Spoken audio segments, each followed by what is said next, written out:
Welcome to a brand new Five Heart podcast live on YouTube, Facebook, and X. We are your hosting duo. I don't know. All my creativity just got lost. It just got zapped from my brain. Anyway, that's because you spent it all already. I'm spent. It's gonna be a short show. I got nothing left. I'm Greg. No, it's gonna be fun. Minnie Hunt, and we welcome you from all corners of Husker Nation to Corn Nation and the preeminent live show on our channel. Greg. Yeah. You got your hair cut. That's a fact. That's a thing. I didn't get one cut. I got them all cut. Was it driving you crazy? It was way too long. It's winter. It's winter time. It's summertime. It's time to. You gotta. Well, I was gonna say something that might be misconstrued by our friend Mr. Sacco. So, no, just gotta cool down this region here. Well, I was feeling very inspired by the game that we watched this week. The 1983 Minnesota-Nebraska game where we killed Minnesota. And so I went with a very 1980s look. Ensemble? Yes, this is supposed to be my 80s hair. I actually think I wore this in the 80s. I've got my vintage Herbie Husker shirt on. And, yeah, we're going to have a great show tonight. Lots of things. Surprisingly, for the fact that it's the middle of May, lots to talk about. We have so much going on. And that's not counting the stuff that Minnie won't let me talk about, which is baseball and basketball and wrestling. We need another show. With what kind of free time are you talking? I don't know. If we're going to do that, though, we need another show where we can fill that up. We can't just put it all into the 2.5 hour Five Heart podcast. It's got to be so much like football that we can't. 5 hours. You know, it would be more like 5 hours. Couldn't we theoretically just like carve out the not football 5-minute segment? No. Oh, okay. Greg, I worked hard on that. And so did you. I'm surprised you would be willing to flush it. No, I didn't say. I just meant every week, not just tonight. Like every week, we should be able to have 5 or 10 minutes where we devote to things that are not football. Okay. We'll do that going forward. Like, for example, we didn't even talk about last week the fact that Nebraska signed a 7-1 European player. For basketball. No, we didn't. That's a good point. I mean, I guess once... Yeah, I guess we should probably talk about that. Yeah. Yeah. Mm-hmm. Okay, you did. Right. So we don't even know his name, but that's okay. If he's European, we probably can't pronounce it. All right. Well, let's do. Let's see. Fred says this show has its obligatory 45 minutes of Dylan, so we need another show. That's true. Fred also says 7'1". That's like 4 minis. Ha ha ha! Not quite. Let's see. Roger Moore was, I mean, maybe not officially first, but he was the first to call it. Highlander Gun was second. And we got to get into this right away for reasons I'm about to announce. What? Roger Moore says Greg's beer will be a really good one tonight. How did you know? How did he know? We definitely don't talk about it off air. Like there's not an off-air Greg's beer conversation. I feel like there is, and I'm not invited. But let's find out.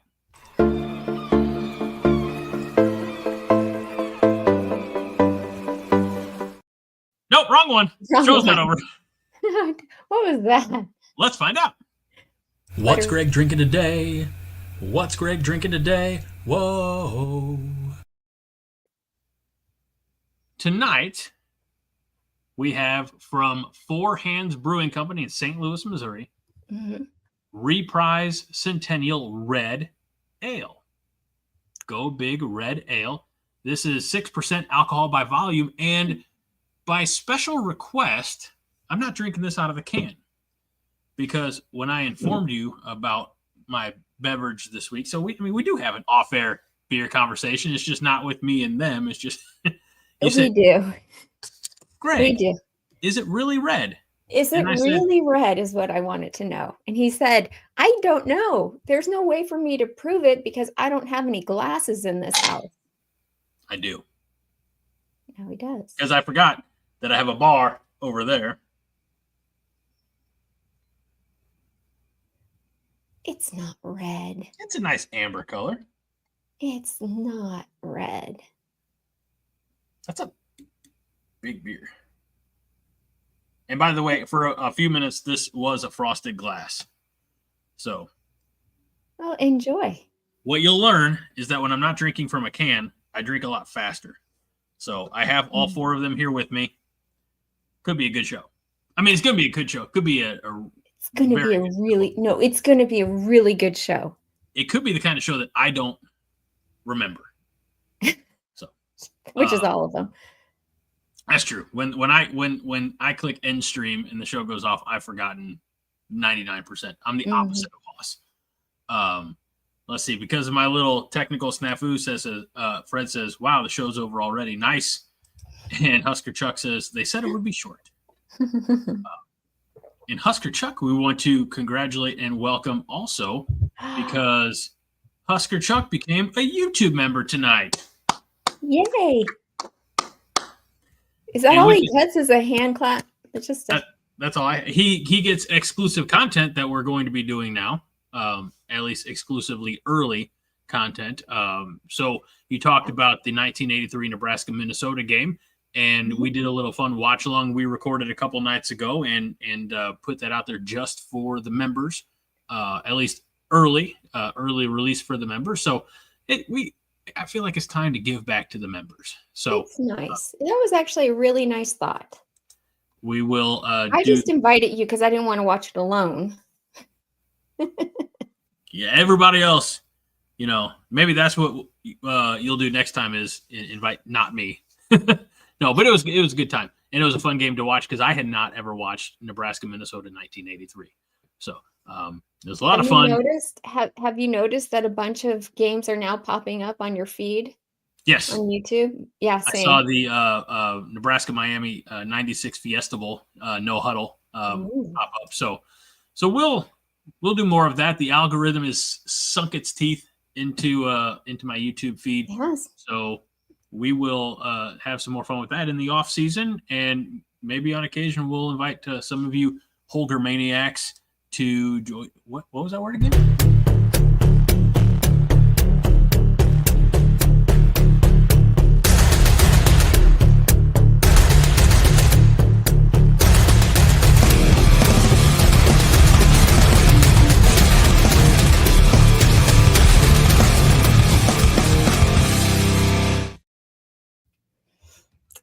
So we're officially into the off season. So expect more fun surprises like that to pop up throughout time. So with that being said, Minnie, yes, are you ready to begin the show?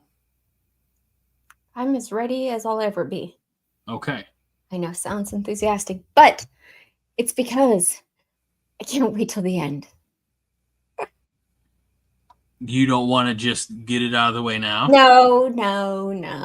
We're going to have to build up to it.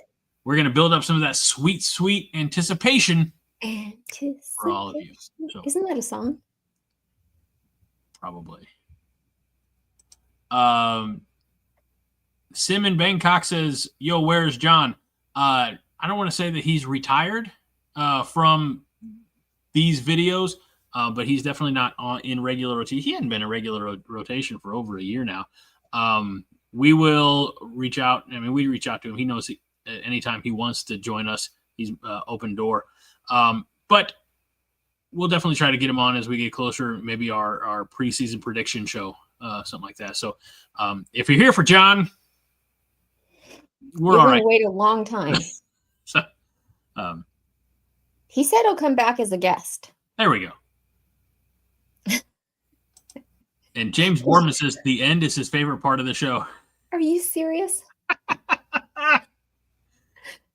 He likes having his Thursday nights back. He's like, let me out of here. That is Hey. so not nice, James. James, we're not holding you hostage, buddy. You can go.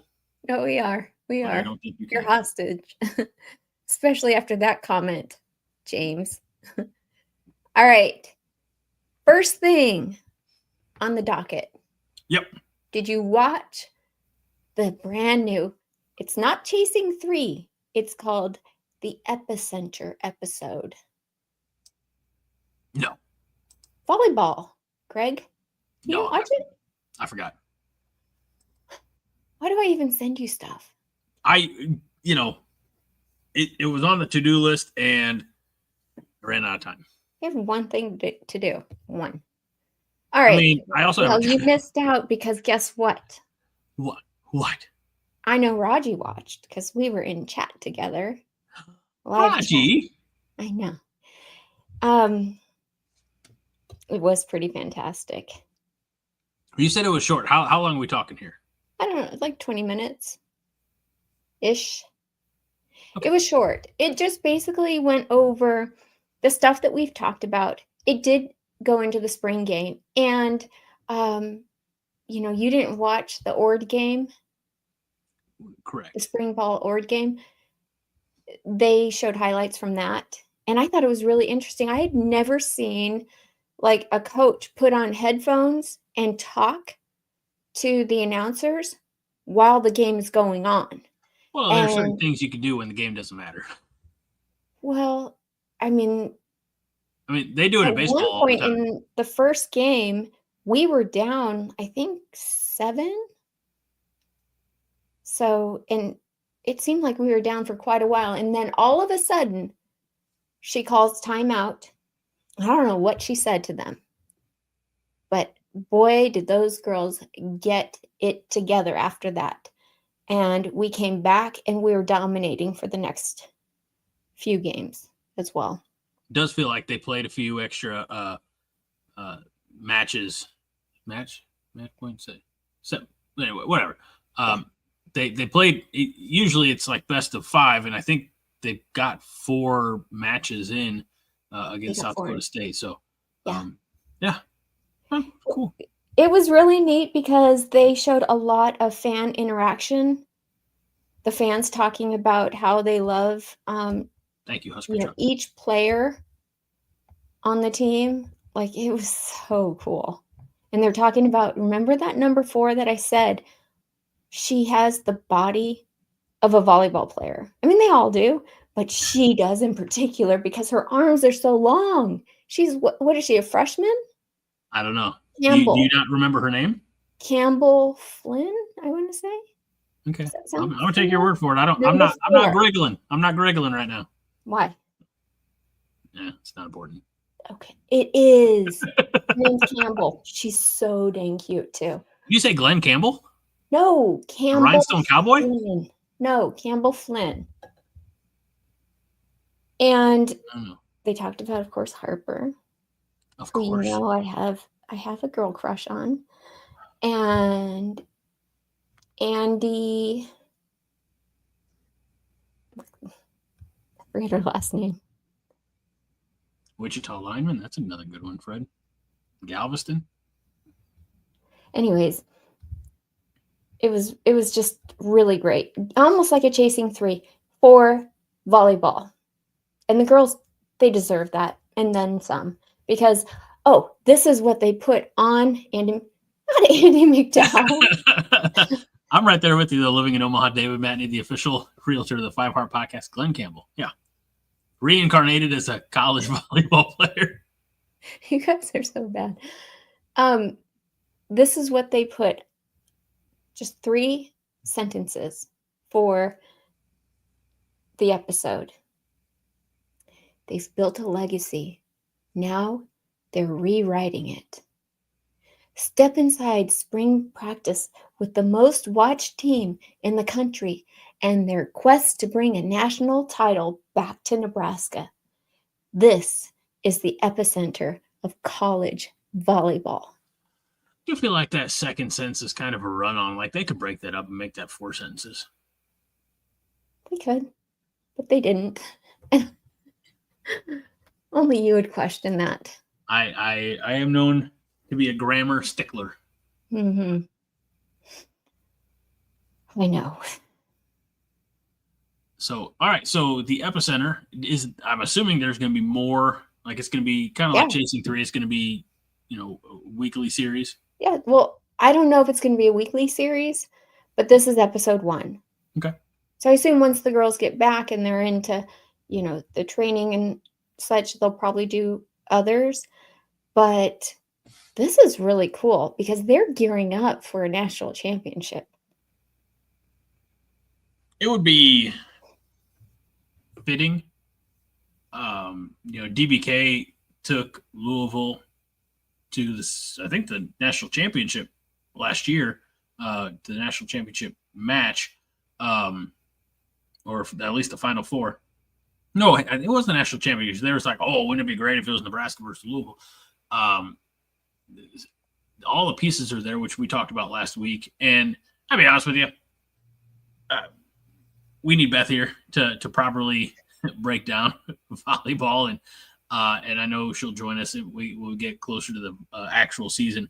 But it's Nebraska could have 2 teams next fall vying for a national championship. Wouldn't that be amazing? That would be so cool. This red ale is officially Rule-Aid. Rule-Aid. I love it. All right, what's How next? does it taste? It's good. Is it better than Yingling? No. It's different. It's not worse. It's just different. Interesting. Yingling's a lager. This is an ale. This is a little bit more bitter, but not tremendously so that it's unpalatable. So. Okay. Well, number 2 on the docket. Do you want to take that? Yes. Hold on. I have to correct the spelling. Shut up. It was announced this week that the Nebraska season opener, which is going to be in Arrowhead Stadium, Kansas City on Thursday, August 28th, it is going to be broadcast prime time, which we knew. I mean, you can't have a 3 o'clock kickoff on a Thursday because people are still working. 8 o'clock Central. Ugh, that's going to be a late night. And Nebraska versus Cincinnati. So that's going to be a long day. I don't want to boycott like by missing the game, but can I petition, be like, you think we can move kickoff up to like 5? Some of us are old and we want to go to bed. No, Greg, you take a nap. That's all. Just take a nap. You'll be fine. I'll get to the hotel. And not only that, I know you stay up late. I do, but that doesn't mean I don't want to nap. I mean, like it'd be a long day of all the driving and the excitement around the game. Like you get to a point you hit the wall, and you just want to go to sleep when you hit the wall. So. Mm-hmm.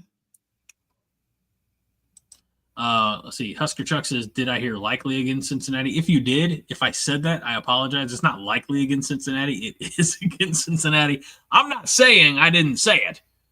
I'm also not saying you didn't mishear it. So thanks, Chuck. Fred says that I take number 2. What? That's inappropriate, sir. I don't even know what that means. Minnie means you give me shit every Thursday. Oh, okay. Minnie, hold your mug up. Why is that mug like half your height? I don't know. That's how they make these. This is just. Are you jealous? No, I don't. You got to stay hydrated. Hydration is key. That's what we learned on Monday. I'm staying hydrated. I know. Are you going to finish number 2? Oh, yeah, there's more. Let's see. Again, nationally televised, ESPN. This marks the program's 3rd primetime appearance in Arrowhead Stadium, the last 2 being in Big 12 Conference Championship games. We don't want to get into how those games went. Actually, I think 98 probably we won. I'd have to go back and check. But we didn't win in 06. And as far as our opponents, the for sure Cincinnati Bearcats, they were 5-7 last year. Now they are expected to be more competitive in 2025 and looking to make some noise. I was looking around for a quick noisemaker, don't have one. In the Big 12, the last time both clubs met was when the Cornhuskers defeated the Bearcats. That was Thanksgiving Day, 1996. Nebraska won that one 41-0. So that is a beating. That's not as bad as 84-13, but it's still pretty bad. A shutout. A shutout is bad. I don't know which is worse. I mean, in my mind, 41-0 is even worse than 84-13. I know there's a bigger difference in points scored, but to hold them to a shutout, that means defense had to be killing it. For sure. And if you think about the defense that the Huskers had in 1996, a lot of talent, a lot of quality on that 96 squad. James Boardman providing context as only James Boardman can. I take it back. Justin Raji does it too. No offense. But ESPN broadcasting the Boise State USF game at 4:30, which is why we had the 8 p.m. start, which in all honesty means we're not going to start until the conclusion of the previous game. So it might not. I have a feeling Boise State and USF are just going to go to overtime, and we may have kickoff by 9 o'clock. I'm just saying. Yeah. It's good time. So amazing.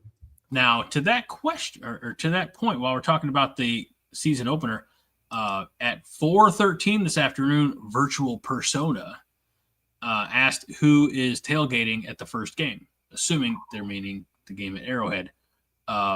Great question. I don't have the answer for that. Nope. Now, we're gonna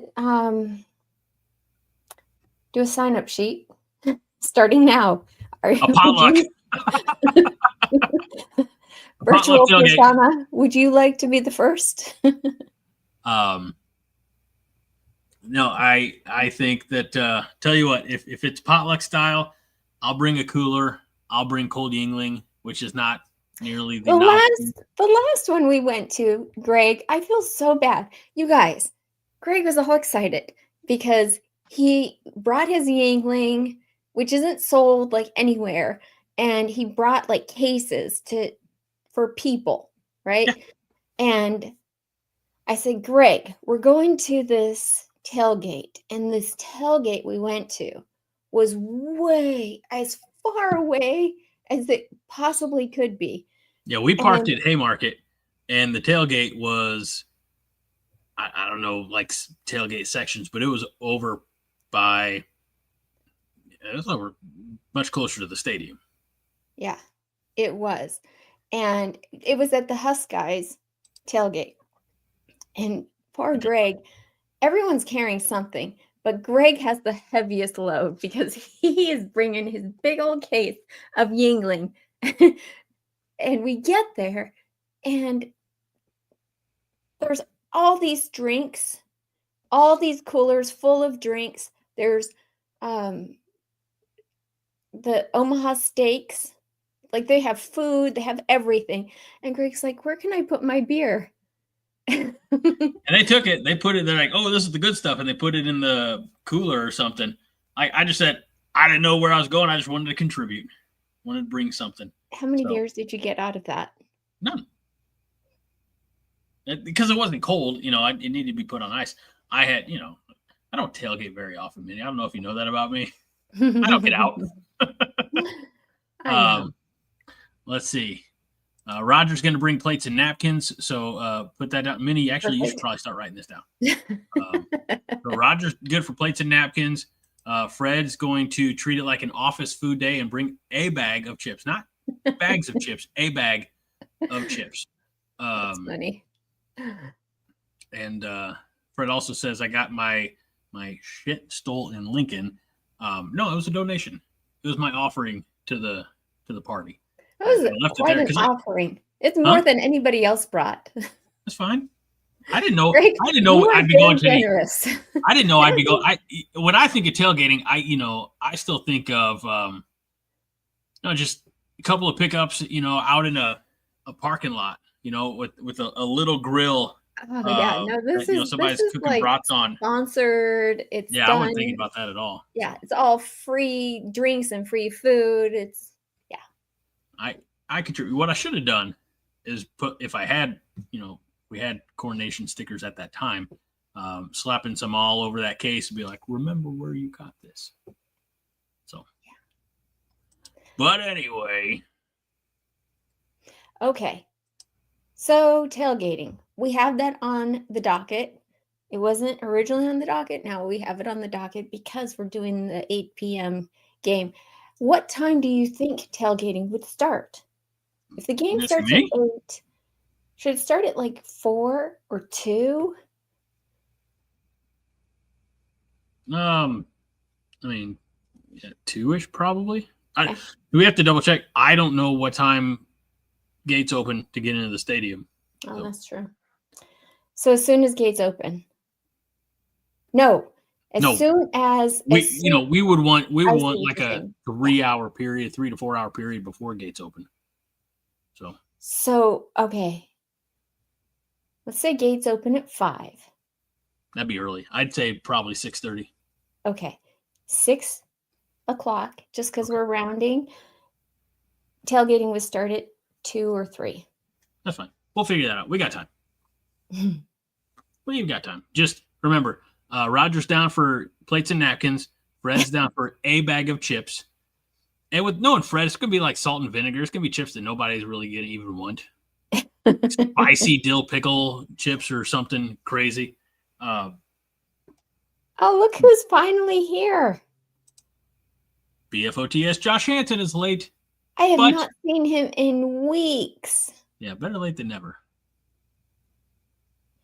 So. Okay, so somebody wants you to do some fluffing of the pillows. I don't fluff anything. Oh, you're a fluffer. I don't even. Where did I go wrong in life? All right. You're talking about Mr. Moore? Mm-hmm. Roger Moore. The third greatest James Bond. All right. Ladies and gentlemen, it's time for me to remind you what you need to do while you're here with us on YouTube, on Facebook, on X. Make sure you like this video on YouTube if you haven't already. Subscribe to the Coronation YouTube channel and make sure, Minnie, point to it. There it is. Ring that bell for notifications so you never miss a new link, new stream, new episode, new short, new video, whatever it may be. You're not going to know about it if you're not being notified. So you want to ring that bell for notifications. And if you're watching us on Facebook, make sure you like the Facebook page. X, you're doing your thing. You're following, and we appreciate y'all as well. I have a special request, and that goes to all of you. Now, we have just shy of 300 people watching us live right now. Mm-hmm. If you have a podcast app on your phone, find Coronation on your podcast app and leave us a rating. And if you feel so generous, leave a review. I've never even looked for us on podcast. It started as a podcast, Minnie. I know. Hence the name that you won't let us get rid of. Right. It's the 5 Heart Podcast. It'll never not be the 5 Heart Podcast. You have Monday night. You do what you want with Monday night. I'm sorry. Say that again. I was reading Fred's joke. You were ignoring me, which is fine. If you feel so generous with your time, leave a review. That just helps other Husker fans find us online. That's or in the podcast platforms. I know for sure we're on Apple podcasts. We're on Podbean, Spotify, to name a few. Google Play is not a thing anymore, or Google Play Podcasts, so you don't have to worry about that. Do you look up Coronation, or do you look up just the 5 Heart Podcast? Coronation, because it's one channel that collects 5 Heart, Monday Night Therapy, Husker Heat, and any other shows that might pop up in the ether or out of the ether. So if you feel so inclined, please leave us a rate, and if you have the time, a review. And we appreciate you. Also, it's important to know that John Johnston's a bit of a wordsmith, and he's been dead, but he's never been to Europe. So make sure that you pick up his book. Also, Manage Your Damage, and The Incredible Tale About the Dent in My Head. That's not the actual title, but you can find all of John Johnston's books on Amazon. I would recommend either just typing in his name, John Johnston, or Been Dead, Never Been to Europe, and then you'll be able to find his other offerings as well. And I believe that concludes. No, almost. Oh, how did I almost screwed it up? One last thing.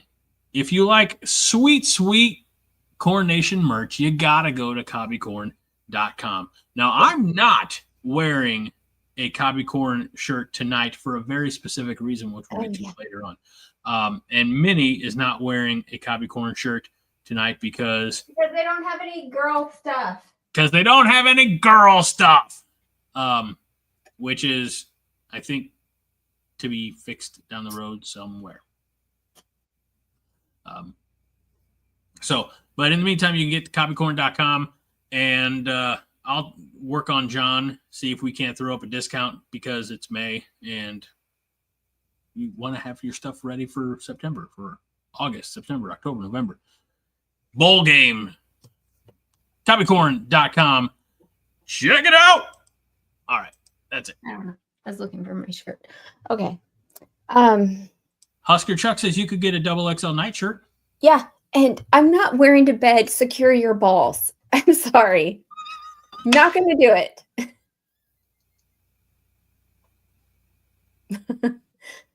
What about the man-killing mastodons? Yeah, or that. There's nothing that I'm like, yeah, that could be cute. No. Fred says you disappeared like Dylan in the fourth I was quarter. looking for my. I do have some Corn Nation shirts. I just don't wear them. I have no idea why I have them. But Greg, Yo, did you hear Ty Robinson got his contract today? 4-year contract I did hear that. A nice rookie contract for the Eagles. for the Eagles. Nice rookie contract of just around $5,233,741. Now, that's a very specific number. Do you think that there were cents involved? There could have been. There probably were. I feel like there should be some sense in there. Why would you leave it at, 740 makes sense, 745 makes sense, but 741 doesn't make a lot of sense. Maybe that's a lucky number. Maybe. I don't understand how any of these rookie contracts work, or contract valuations, I should say. But it is a rookie contract, kind of, I would say the league minimum, not league minimum, but, again, valuation for being the 111th pick in the draft. And Minnie, you had a little bit of exposition about Ty Robinson and how he continued to move up and be viewed as a better and better candidate. Would you like to expound on that? That was a very nice tee up, Greg. It's almost like you have done this before. In another life. Robinson began to rise up draft boards with his play and showcase events at the NFL Combine. He also flashed at the Senior Bowl, then backed it up with impressive testing numbers, running a 4.83 at the Combine at 288 pounds. It's true. It's damn true. Every time I say this, I'm always impressed. Look, I've ran Pillar Post down here. Are you really going to talk about your running? Look, I'm a little under 288 pounds, but I think my time was pretty comparable to Ty Robinson's, and I'm a grown man. I'm 42 years old. So I mean, I said, give me a shot. I'll throw some knee braces on, and I'll work coach until my knees give out. I'll be retired by lunch. I think he worked his butt off to get in the best shape of his life. And he's going to continue working. But that paycheck, over $5 million for 4 years, I think it's the tip of the iceberg. You think I don't disagree. I think he's obviously in a good spot. Going to the defending Super Bowl champions, I don't think he's going to be put in a spot where they're going to expect a whole lot of him right away. And he can kind of take that Cam Jurgens approach. Cam Jurgens did not, I don't want to say didn't start. I mean, he didn't start. He started 1 year, and they were so elated with what he showed in 1 year after the retirement of Jason Kelce that, of course, Pro Bowler, Super Bowl champion, big pay raise. Ty Robinson could be in a similar boat because all he has to do is continue to develop, learn their system. The dude's got a motor, I'm not an Eagles fan. I mean, I don't hate the Eagles. I'm glad they beat the Chiefs. Sorry, Chiefs fans who are watching this. But I'm excited for those guys, for Cam, for Ty. Again, if a Husker is a Husker, and I will root for them unless they're on a division rival. If they fall to Baltimore, Cincinnati, or Cleveland, they're dead to me until they go to another team. Danny Woodhead was dead to me when he was after he was dropped by the New York Jets and picked up within a week by the Patriots. Like I saw the kid play in college, and as soon as he went to the Patriots, I'm like, very like drinking sour milk. Like it wasn't right. Yeah. Sometimes it isn't. This is going to be a good fit. I just feel it. And I know you're not an Eagles fan, but I just feel like this is somebody we need to get behind.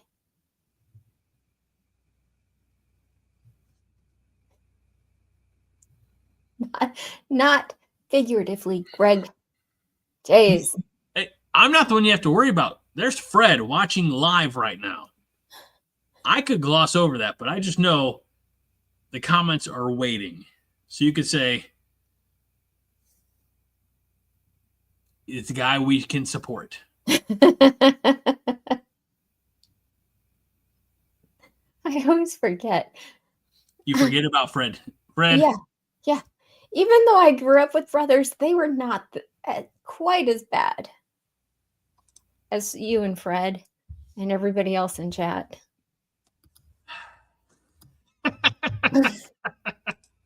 I understand that reference, Blaine. That's dirty. Well, Minnie doesn't understand that reference.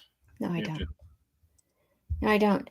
But I do understand this reference. No words, just this picture. Now, why does she have a picture of Ty Robinson? There are pictures of him from rookie minicamp. Greg, we're moving on to number 4. But I feel like you're being very selective with your images. How? Because there were no picture of Ty Robinson. Well, we know what he looks like. We know what Ja'Cory Barney looks like also. Not in this uniform. All right. Pay attention. Pay special attention. Number 1. To his number. Number 2. Yes, you're right. What is he wearing? Oh, I forgot. Horrible, god-awful surrender whites that should be never, ever, ever, ever, ever put on at the same time. I think that is a good-looking uniform. That's hideous. I also... Go Big Red, and there's not any damn red! I also think that he looks really good at number 2.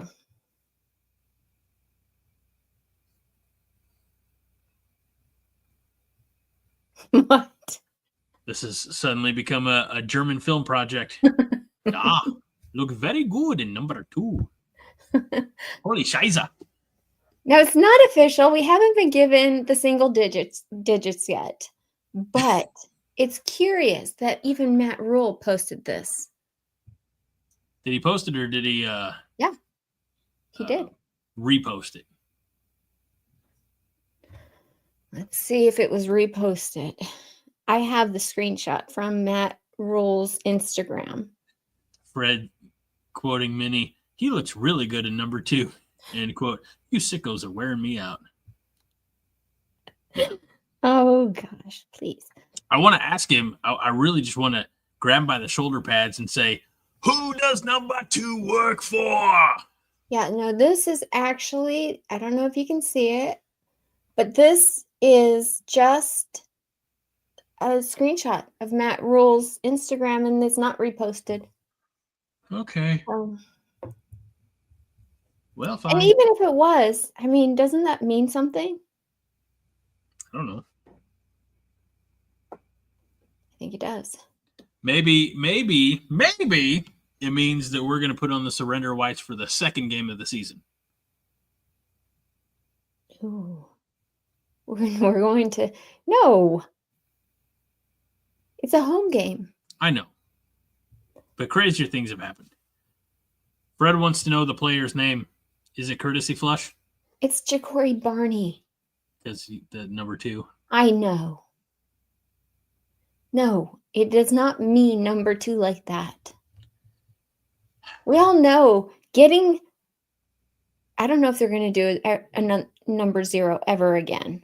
But getting numbers 1 through 9, those single-digit numbers are the most coveted numbers. And you only get voted by your teammates to get them. But why? Why are they the most coveted? Because... Okay, Greg, have you ever played on a team? Yeah. Okay. You want to know what number I wore when I played high school baseball? 88 something. 40. I'm not surprised. You know why? Because I was the biggest one, and it was like, if you wore number 5, it's because you were a skinny little shit. If you wore number 40, it's because you were a fat ass. Guess where I ended up on that spectrum? Greg, when you play team sports, usually it's the single digits that go first. If people are just grabbing jerseys, everybody wants to be a single digit. And instead of just being like, okay, it's like first come, first serve, or, like this newbie. No, I think that is fair. Let the team vote on it. Sure.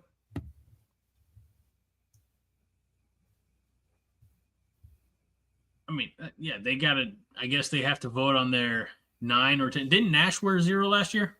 Yeah. But I don't know if they're ever going to do a 0 ever again. Why not? That was kind of a special deal for him. Okay. Because 0 degrees because he's the polar bear? Yeah. It was interesting how they came out with that. Science! The jerseys don't weigh as much, James Boardman says, because it has 1 less number on each side.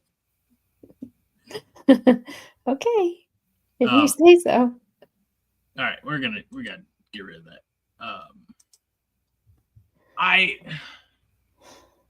I would imagine in as it happened last year, the team probably votes on the 9 or 10 teammates that they feel are most deserving of a single digit, and then those guys determine who's what number, right? I mean, all right. Yeah. Husker Chuck, it says why he has not heard they are eliminating number 0. Well, I don't know if they're eliminating it. I'm not saying they're eliminating it. It was just a special thing that they did for Nash because he was a nose tackle. Matt Rule was giving a press conference, and I think it was Amy Just who said, "Oh, he could be," because they're like, "Well, we'll have to figure out how to do his number because his number was so high." Like on his, how they have to have certain numbers for positions, and somebody said, "Well, he could just be 0." And Matt Rule's like, "That's a great idea. I remember it like it was yesterday." Okay. Okay. I don't remember that. I'm not doubting you. I don't remember that. I don't think they'll get rid of 0. Who would get it, Greg? No. Whoever wants it. Statistically speaking, Ty Robinson had the better year last year, and he didn't wear number 0. Yeah, but okay. Nash Hutmacher actually wore 0 2 years in a row. Okay. I mean, are they? Maybe he was 0 because that's how many times he lost in high school wrestling. I don't know. I'm just saying. Anybody else? Numbers aren't sacred. Are you really going to argue with me about this? Does it even need to be an argument? Like, why are we spending so much time on this? I don't think. I have no idea, actually, because on my format, if you look, number 4 is only one line, 4 words. That's it. And then we're supposed to move on. All right. Moving on. While he wasn't drafted and why he wasn't picked up as an undrafted free agent in the NFL, one former Nebraska Cornhusker was acquired by the Montreal Alouettes of the Canadian Football League. And that would be M.J. Sherman. Minnie? M.J. Sherman, finally, he gets his due. Finally. I am so happy for him. When he came to Nebraska, remember, he came to Nebraska because he wanted from Georgia, because he wanted a chance to stand out. It took him a good year, he said, to get the mindset right, to being part of a team. And boy, did he. One of the best teammates I've ever seen. I mean, from what we have seen, what we got to see of him in the Chasing 3 videos and all of the, behind the scenes, what a teammate. But he's also built I've never seen, that's what you want every defensive player to be built like, so tall and just muscular. And so for him to get signed to the Alouettes,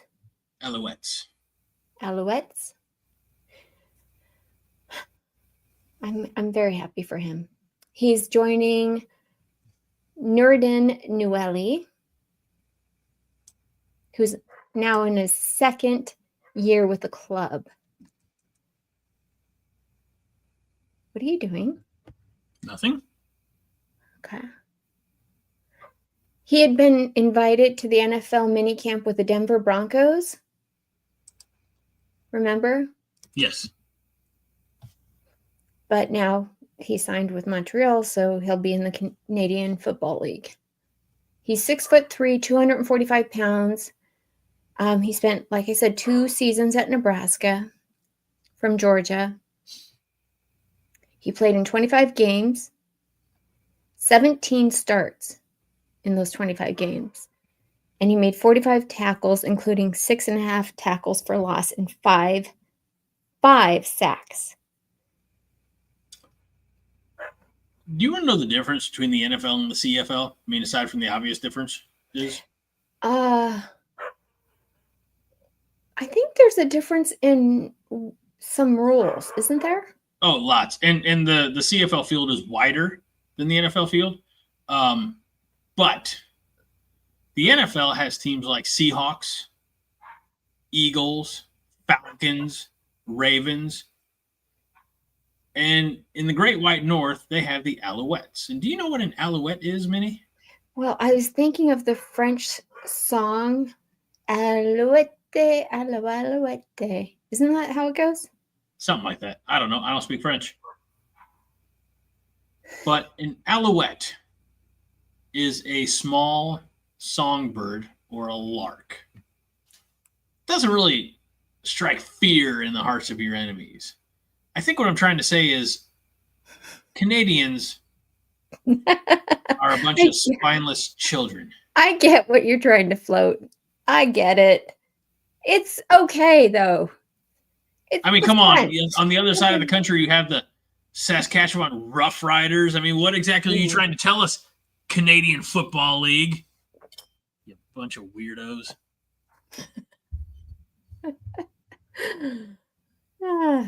Oh, gosh. That's actually really funny. Tony, our Minnesota friend, says the Edmonton Eskimos are his team. Oh, nice. Hey, Tony. How are you? We'll wait for his answer. It is the same. Hey, I just want to put. I'm not wrong. Husker Chuck says have to bring up the Regina Roughriders. It is this, at least in the CFL. It is the Saskatchewan Roughriders. I know my CFL teams. It is, and that's where Phelan Sanford just signed. Right. So we have quite a few Nebraskan Huskers that are in the CFL now. Did you know that John used to do a show with a former Nebraska Cornhusker who spent time with the Winnipeg, I believe, Blue Bombers of the CFL? Huh. No, I didn't. He did. It was the Yoshi Hardrick show. And I think you can probably still find that on your favorite podcast app. And if you're over there looking for the Yoshi Hardrick show, why don't you go ahead and leave a rating and a review? I'll wait. Okay, Greggy. Let's just move on. Vegas odds. This is your topic. You're not frozen. Just come on. All right, you win. Yes, Vegas odds. What does it mean for the Nebraska Cornhuskers to have Vegas odds? Vegas odds have put Nebraska's over-under for win total for the 2025 season at 7.5, which is just about smack dab in the middle of the Big Ten. And but it's more than we had last season. Mm-hmm. It's more than we had last season. Right. Odds-wise. More than they gave us. Right. Which I guess by that, from that point of view, we exceeded their expectations. Yeah. We're on a slow incline in their minds. Right. They have Ohio State and Oregon each at projected at 10.5 wins for the over-under. Penn State at 10, Indiana and Michigan at 8.5, Washington, Illinois, Iowa, Nebraska, USC all at 7.5, Minnesota at 6.5, Michigan State, Rutgers, UCLA, Wisconsin at 5.5, Maryland at 4.5, Northwestern at 4, Purdue at 3 wins projected next year. So, it's too early. It's too early to get into our season predictions, but just so you know, little teaser that we're going to pay off here in about 3 months. I'm betting the over. Are you? Yeah. Oh. Okay. Yeah, somebody's taking it personally. Tony says 6.5 for Minnesota. 6.5. Despicable. Yeah. Well, that's what you get when you're a Minnesota fan. Oh! He's standing right there. You can't say that about him. Actually, wait until he leaves and then we talk shit. He likes the abuse. He should. He's a Minnesota fan. Hey, hello, Beetle Bees. Nice to see you too. Raji says, hammer the over. I'll tell you what, I don't know about hammering the over. I'm going to get a little hammer. Did you read all of my Vegas odds information? Yes, you did. Penn State. Did you see where Penn State is? I mean, they were at 10 wins. Yeah. In Yeah, Ohio State and I read the Oregon. whole list. Did you not hear me read the whole I list? know, but I mean, come on. We play Penn State. We play Oregon. We play Washington, excuse me. Are you sure we don't play Oregon? We don't play Oregon or Washington.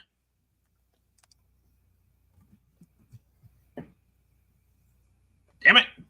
Look what you've done. This is why the show takes so long, because we don't have our shit together. We do. I actually have a screensaver that We play UCLA. UCLA is the only other, we don't play, or I guess we play USC, but we don't play any of the Pacific Northwest teams this year. Okay. Okay. Are you sure? I'm looking at Huskers.com/sports/football/schedule. Okay, so we play USC and UCLA and Penn State. Gosh, we actually have a pretty easy schedule. Oh my God. I'm okay. This is definitely not a reaction.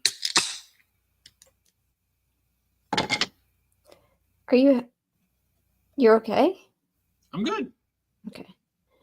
Just drinking. Okay. Well, trust you. I'm gonna have to look for my screensaver. I have the whole schedule. I have to update my phone. I mean, can I tell you what the schedule is so you're reminded? That'd be good. You don't believe me? That would be really good. Okay. So, obviously, that Thursday at 8 o'clock on August 28th, we open against, you know what? I'm not going to give dates or times. I'm just going to say who and where.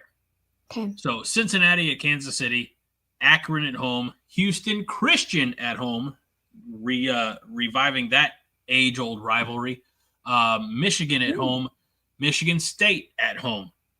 So we don't play a true road game until October 11th at Maryland. Then it's at Minnesota, home against Northwestern, home against USC, at UCLA, at Penn State. You're going too fast.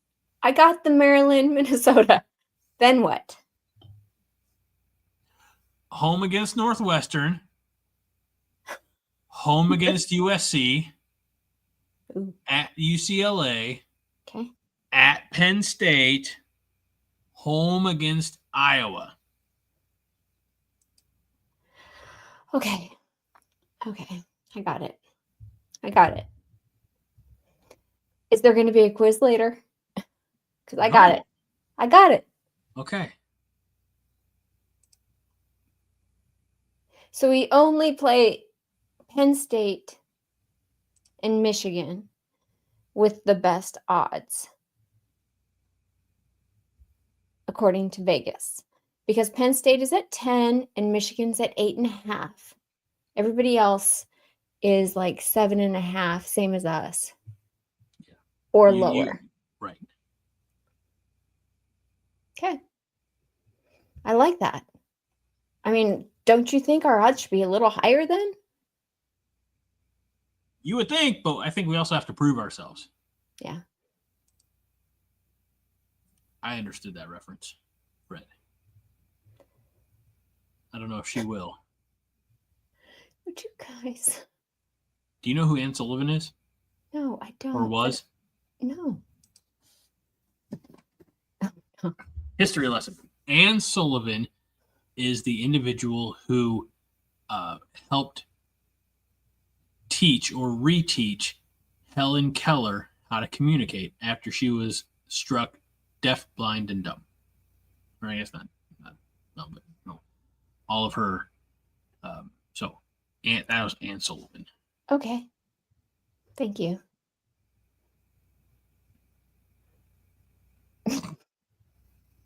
I didn't say it. That's Fred. I was just interpreting, adding context. That's right. They made a movie about it called The Miracle. What I'm going to do? You know what I'm going to do? Move on to the next one.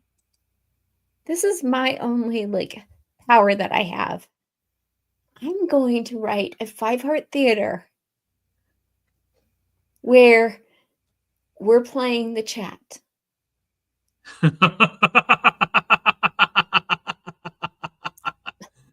Oh shit!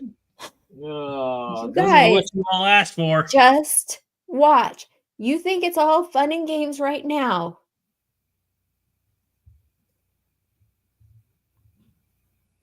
And it is. It is fun and games. Mm-hmm. Mm-hmm.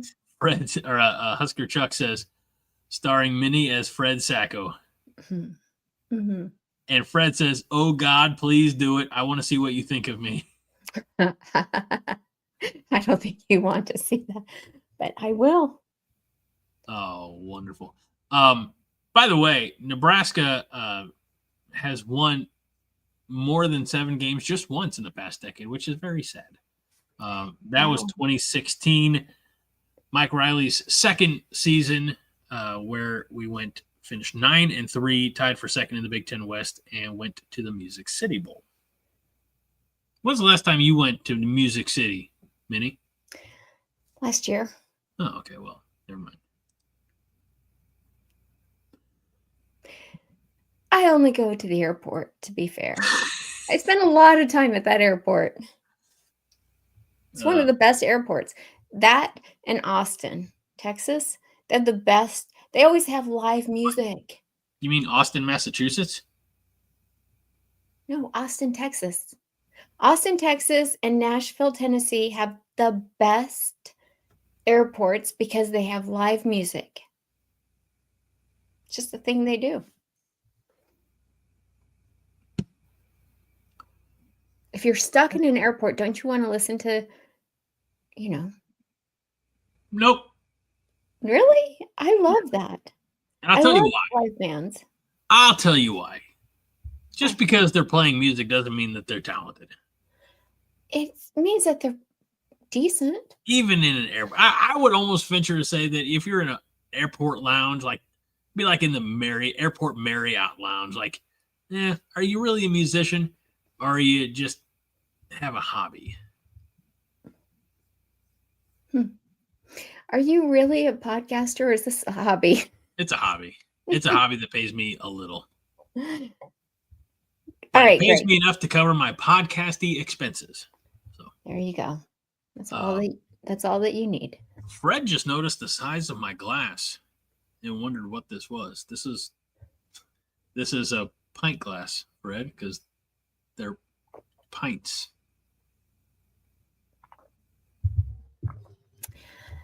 Okay, Matt Rule this week.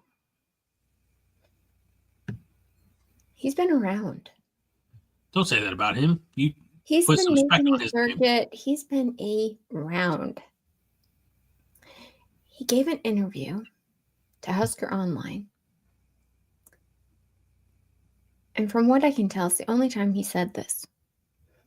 He said, punting-wise, as I talk about in the press conference, Mike Eckler wants to utilize the rugby style. Remember? We're all like, wait, what is rugby punting? We're freaking out because we have no idea what that is. It's a new thing for us. Matt Rule said he wants to be able to go with someone who can punt right-footed and left-footed. And guess what, Greg? We have a young man ready to come. But he's like, I'm not giving names. You'll just have to wait and see. June 1st.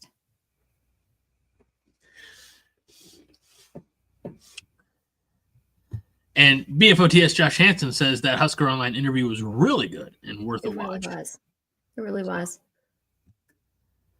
It was.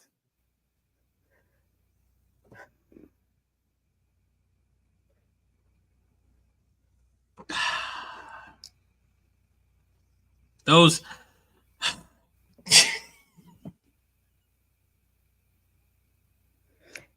See, did you guys all see his bald spot in the back of his head?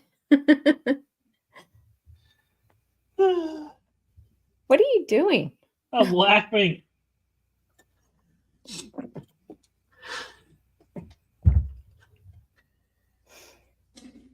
Okay. Now, Greg, this is your part because you sent it to me today. What'd I do? Number 8. Oh, yeah. So, Nebraska football, I'm imagining that that's not just, I don't know who all went. Coach Braden and Coach Bartel. That's who went. Mm-hmm. That's absolutely who I was going to say went. Went to Sweden.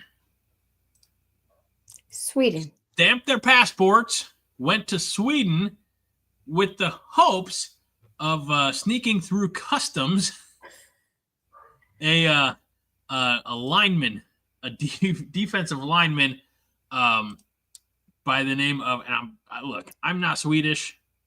I'm not a chef. I'm definitely going to probably mispronounce this. V or nicknamed V, but Valdine Sone or Sone, 6'4", 315-pound, class of 26, 4-star defensive lineman. I must have been there on vacation because he's an All-American. Really? All-American. What is he doing in Sweden? I don't know. Maybe he's vacationing there. Now, it's not just Nebraska that's interested. Florida. So I think what happened, and I'd be honest with you, I don't know. This is a unique situation. He attends Blue Ridge School in Virginia. And it is an all-boys college prep boarding school. Maybe he's originally from Sweden. Somebody saw his size and be like, that boy needs to be on the football field. I don't know if they play football in Sweden. But he's a 4-star defensive lineman.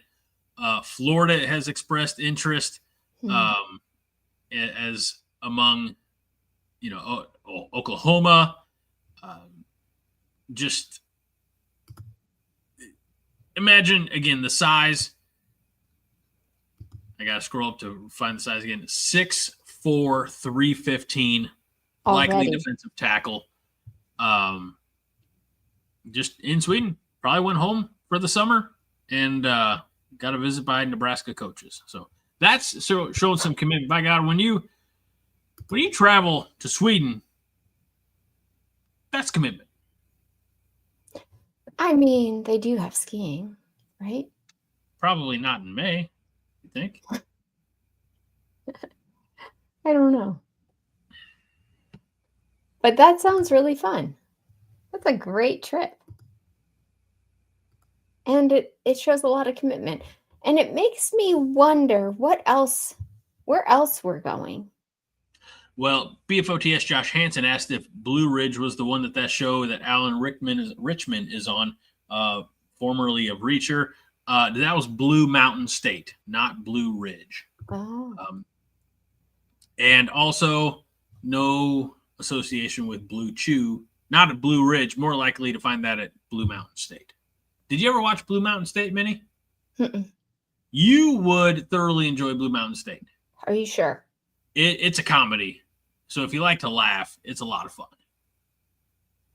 Are you sure I would laugh? Because sometimes I don't find what's funny the same as you. Like, I'll admit, humor can be different. I will admit it's some sophomoric humor. It leans to it skews immature.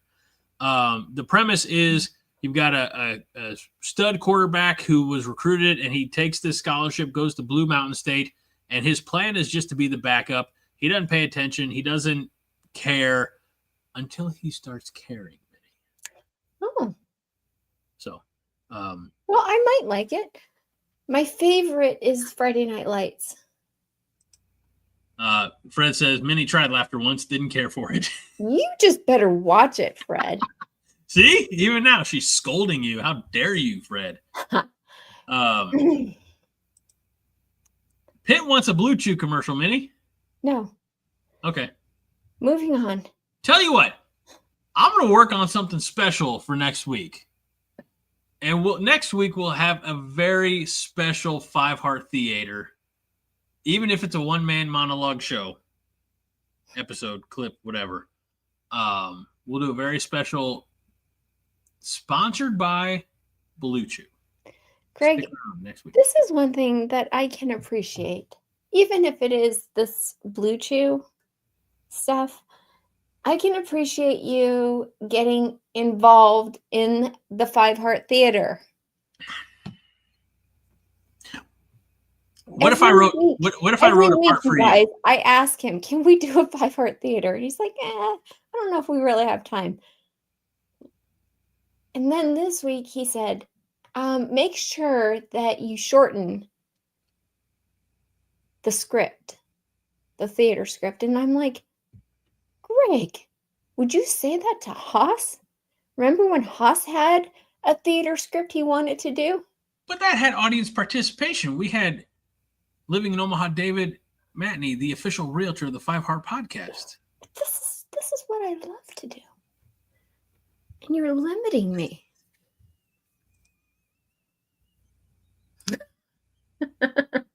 It does not suck. Buckle up, Pitt.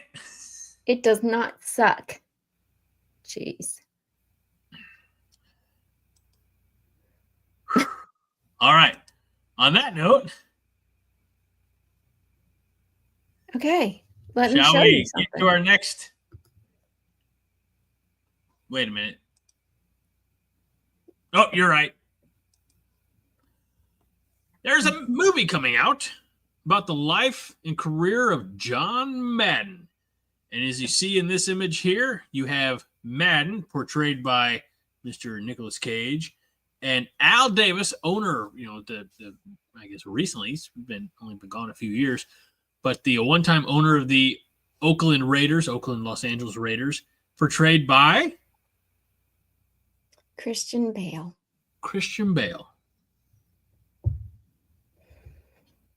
Yes, Josh, that is Nick Cage. I think that's what I just said. It is going to consist of his career as a coach, as an announcer, and as the namesake to a very popular video game franchise, and going to walk us through all those stages of his life. John Mulaney, Catherine Hahn, other people also likely to be in this movie. And Sienna Miller is in this movie. Who's Christian Bale's Al Davis, the one-time owner of the Raiders? Raji, come on, get your head out of your ass. Sienna Miller, by the way, underrated. My favorite role for her is probably her least favorite role. What? But G.I. Joe Rise of Cobra, she was pretty smoking as the Baroness. I never saw that. I love every movie she's in, though. I love every single movie that I've seen with her in it. She's beautiful. There's nobody more beautiful in my mind. I would agree to disagree. See, Fred knows. The Baroness. Also, Raji, Al Davis. Think of Jerry Jones, but on acid. Like he was that micromanaging owner of an NFL franchise. Just very much his way or the highway. Justin Raji, seriously. He goes, who's Sienna Miller? What the fuck? Do we need to Greggle this for him? I'm on it. Don't worry. This, I'm telling you, it's worth Greggling. She is, she's beautiful. So. Roll Tide.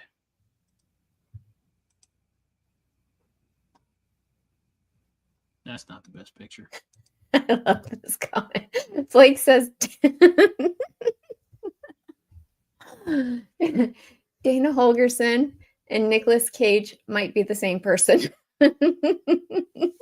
I don't see it there. That's hilarious. Wait, can you, while I'm Greggling, can you ask Raji if he's ever seen G.I. Joe, The Rise of Cobra? I think you just did. I'm just trying, there's just, I think you took care of that for me. Raji, have you ever seen G.I. Joe? Jane? No, The Rise G.I. of Joe. Cobra? Oh, Not G.I. Jane. Joe. I haven't seen it. That's the image file. Can I?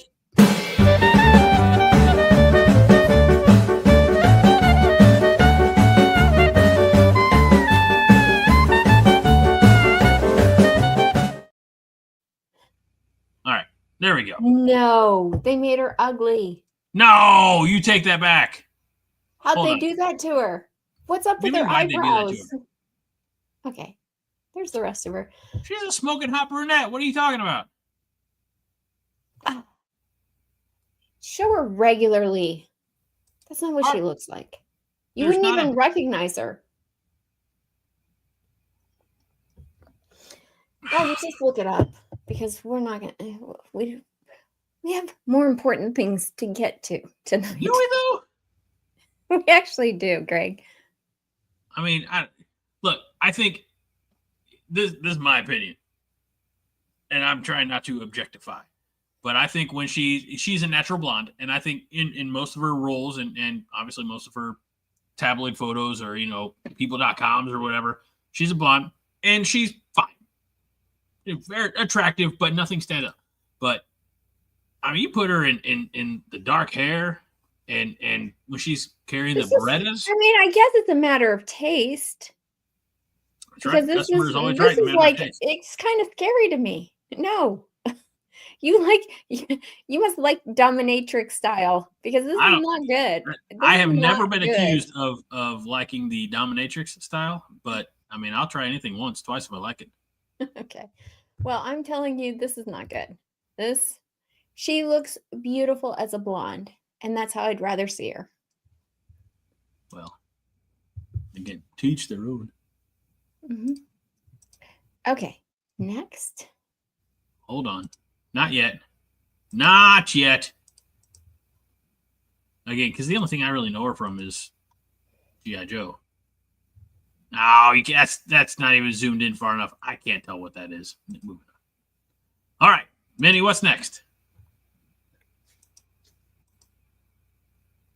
Minnie, your silence is making me uncomfortable. What's next? This is what I've been waiting for all day and all night. Okay. Yeah. I don't even know what it is, Pitt, but you're welcome. Okay, here we go. Okay. You ready, guys? Wait. Or well, I don't know if I can even do the Michael Buffer because I'm pretty sure he'd sue me. So. Do it your version. Huh? Are you ready? Boom, boom. Bow, bow. To bow to the master. Break it down.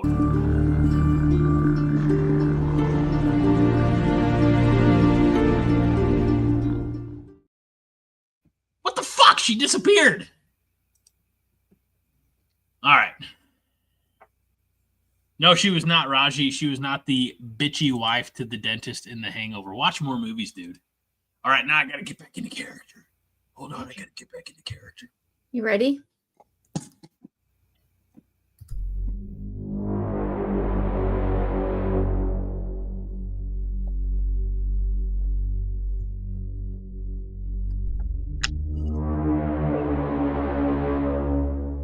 Brother, you ain't lying.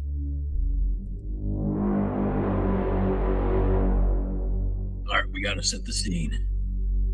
We got Jack and Diane. Jack, devoted Nebraska Cornhusker fan, nostalgia for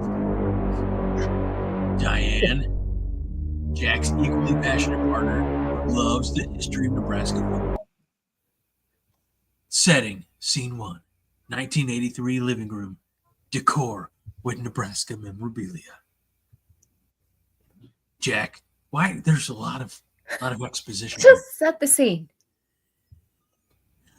Can you believe it, Diane? The scoring explosion. We're ranked number 2 in both polls. Tom Osborne is a genius. By the way, this is 1983. I know. 1983. We're unstoppable. Just wait until we crush Minnesota tonight. I can only imagine how much we'll score. It's like we're a machine out there. The best part, it's only the beginning. The Huskers have a bright future ahead of them. Suddenly, a bright light envelops them both.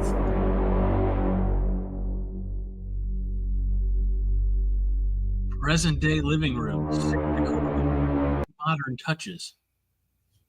Jack and Diane appear slightly disoriented, but looking around with awe. Looks oddly the same as in 1983. This house was built in 1956. I wonder if that's why. Take it away, Diane. Where are we? This looks like the living room, but different. Let me look at that TV. Wait a minute. This is the year 2025. We time traveled. We're in 2025? Look, Nebraska actually won a bowl game this year. And Matt Rule is the head coach. It's been a long road back since the Big 8 days, and let me tell you, I'm glad to see our offense thriving again.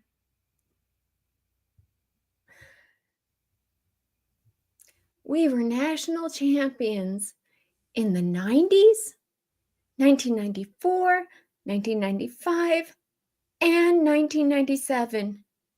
We were unstoppable. Yes, under Tom Osborne. Diane Osborne retired, and guess who became head coach?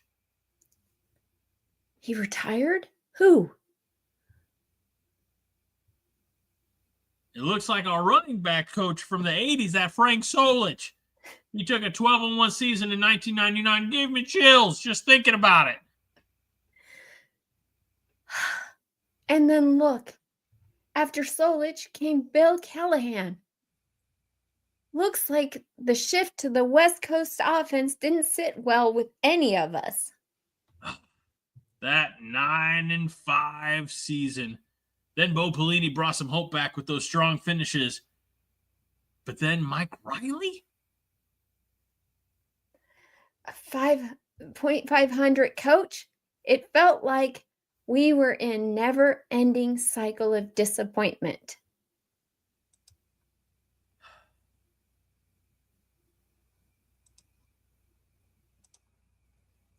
Yep, we were.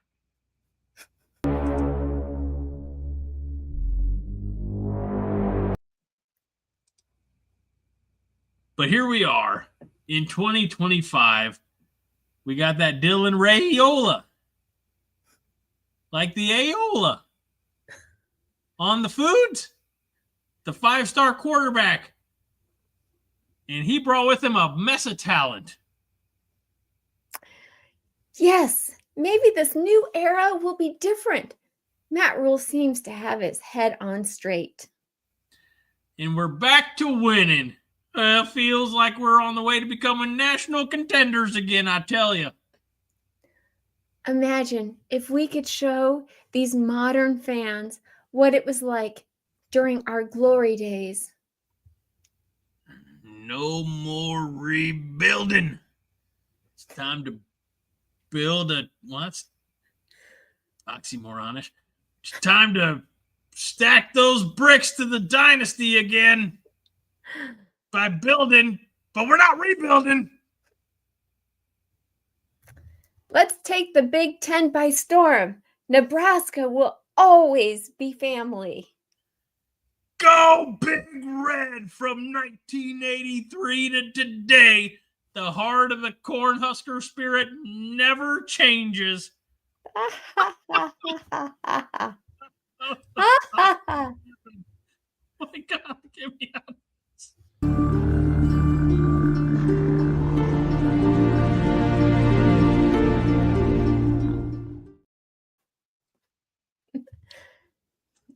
Let's see the critics. BFOTS Josh says Greg has You used know, at least what's 5 great? accents. What's great is we get feedback right away. All 5 suck. Rayola. I didn't say areola. I said rayola, like aioli. I guess I said aola. Never mind. Music sounds like Godzilla's about to appear. That's not wrong. My face hurts. Same here.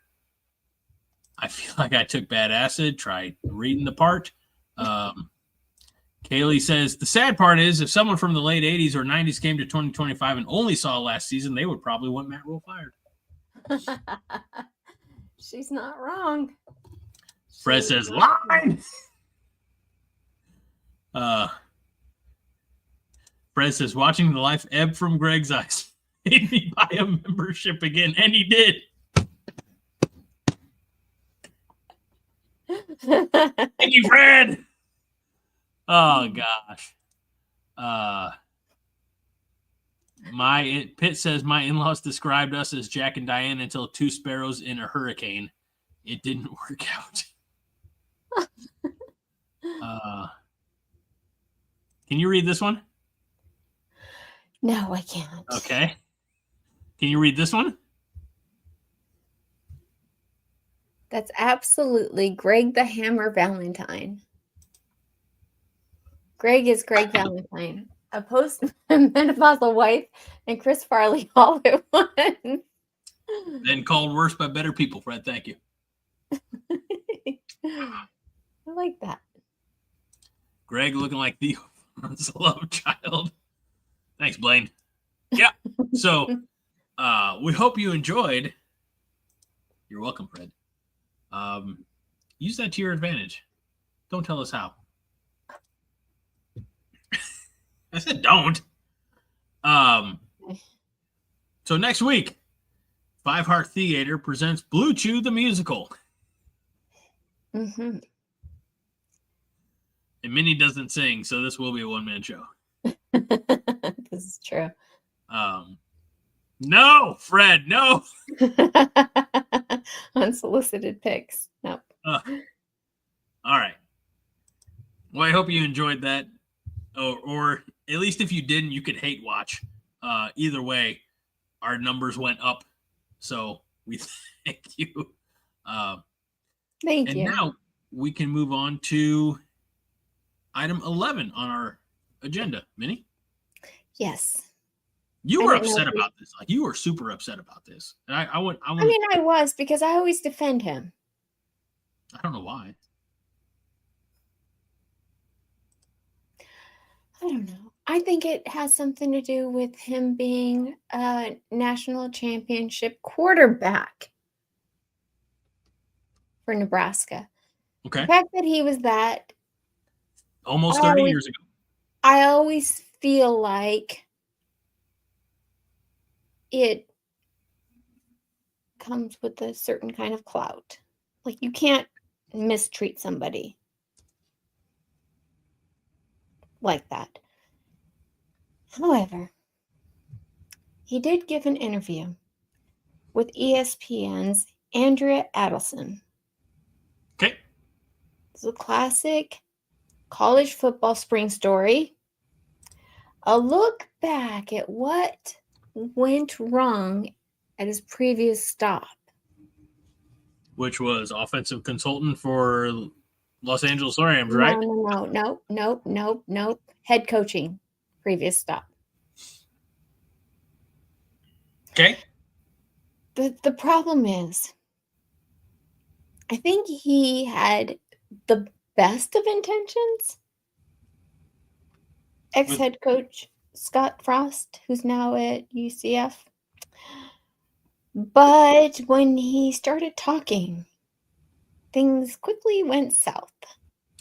You know, I got a buddy who was a stand-up comedian for a while, and he had merch out because, you know, he was single. He was a little bit trying to go to like the club scene and bar scene and things like that, and he'd be talking to someone, and, you know, attractive person, but he starts talking to her, and his takeaway from that interaction was, you were perfect until you spoke. it's kind of the Scott Frost situation we're running into here is, some things perhaps better left unsaid, or just knowing that what you do say, I don't want to say is going to haunt you necessarily, but there will be, I don't know, backlash. There will be a reaction. Like the pendulum swings both ways. And at this point, he obviously doesn't give a flying you know what, Greg. And that's the thing that irritates me. No, time out. A flying what? You know what? A flying what? I can't say it. Say it. We're not going to continue the show until you say it. No. Yeah, we are. Do you know how many? Just say it. Why? Make everybody in the chat happy. No. It'll seem like you're a human being. I am a human being. And you know 4-letter words. I am. I personally have standards. Okay? Sorry. Even though I'm here with you in the chat, I still have standards. No. Your Holger Maniac bestie Trinidad says, just say it. Kaylee, stop. Don't discourage her. Thank you, Kaylee. Yeah. Okay. Right. He said about being at UCF. We get to practice with palm trees and sunshine, and we're playing big time football. But it's also just not the constant stress meat grinder of some other places. When I heard him say that, Greg, I wanted to punch something. What did you want to punch? Anything. Oh, can you be more specific? I was driving, so I guess my steering wheel. I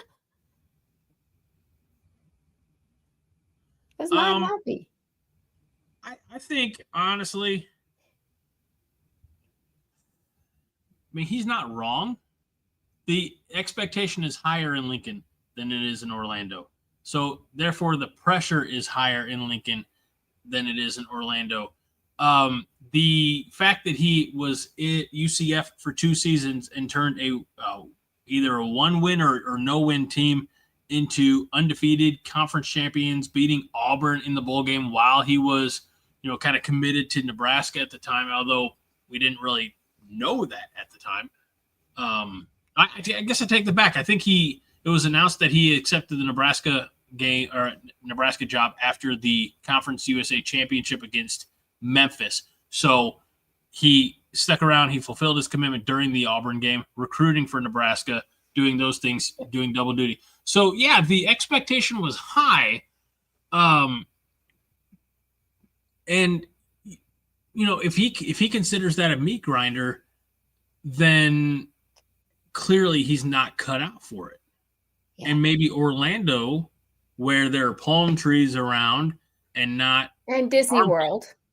Or in Disney World. Let's not forget about maybe he wants to be close to Disney World. Yeah, and I don't, maybe that's a better spot for him at the end of the day. Less pressure. He was under an immense amount of pressure as Nebraska's head coach, just like Matt Rule is, just like Mike Riley, Bo Pelini, Bill Callahan. Not just like. And this is why I always come to his defense, because he was expected to be the one. This was like huge. He won at UCF. He had an undefeated record at UCF. He was the national championship quarterback for us. He played all those years with Tom Osborne. And then to come back, we thought, okay, this is it. The expectation level for him at Nebraska was higher, I want to say, than even it was when we got Matt Rule. He took look, I don't want to relitigate the Frost era. That's not the intent of this. But he took a bad football program and made it worse in his 3 years. No, that's true. We thought the cupboards were bare when Mike Riley left, but there was an empty husk that Matt Rule has built from in his 2 seasons, 2+ years now at the helm. Husker Chuck says he's at the Big 12 level of football now. It's a better fit. Kaylee says high pressure means higher stakes and bigger stage, which is where, what he experienced at Nebraska. And Kaylee also said, honestly, I don't have much of an issue with what he said, and neither do I. Like, I wasn't offended by what he said. I think, in our pre-production conversation, it was said that, he should just stayed in Orlando. And then his legacy. You said that. That's fine. But think about this. If he never came to Nebraska and he was at UCF all that time, his Husker legacy would never be tarnished. Like, sure, there might be the people who still probably be like, oh, come on, we got to get Scott Frost back here as our head coach. With the benefit of hindsight, we know that wasn't going to work, but we could only view him and judge him as a national champion winning quarterback. And, I saw it elsewhere in the comments, some of the off-the-field stuff that happened, again, close to 30 years ago. That's what I was looking for. But, not the head coach who came in and absolutely fumbled the situation and made a bad situation worse. So, at the very best, or at least we wouldn't have. He wouldn't have made the program worse in the last 10 years than, what it was. And maybe with his, staying, if he feels like Orlando is home to him, and I'm sure there are some people who are going to view that as a slight. Who cares? Like, I've been to Orlando in the last couple of years. Orlando's nice. I wouldn't want to live there. I hate Orlando. Well, I love Florida as a state. But unless you're close to the water, forget it. Orlando's like right in the middle where it's just hot and humid all the time. There's no ocean. You got to have the ocean. Or Gulf of America. Yeah. So it kind of sucks. The only thing you have is Disney World. And you can't even pay me to go there. What about Universal? I don't know. Harry Potter World? Now they got Mario World or Nintendo World or whatever. Right, this is your world. This is your world, not mine. Well, you got kids. Your kids would like to go. I've done it. I've done it, and I've said I'll never go back again. All right. I don't get adults who just live for Disney. Neither do I. Tony, you can tell Tony's not a Nebraska fan because Tony feels that Frost should have gotten more time. Thank you, Tony. I kind of thought that too, especially because he was told how to run the program. I'm going to talk to the wall right now because the wall's making more sense than my co-host. We can see your bald spot. That's fine. It's not a bald spot. It's just it's the combing pattern. All right. I'm not very superficial about that. I'm not concerned. Yeah, you are. I'm not. I know that there's zero hope for me with my physical appearance. So whether I go gray or go bald, I don't care. Okay, great. Can I finish the comment? Yes. He said, you can think what you want. One thing I told myself, I'm never going to talk about that. So he's never going to talk about Nebraska. It just doesn't feel good to talk about. I'll get asked 100 questions. This is about UCF. I just don't have anything to say.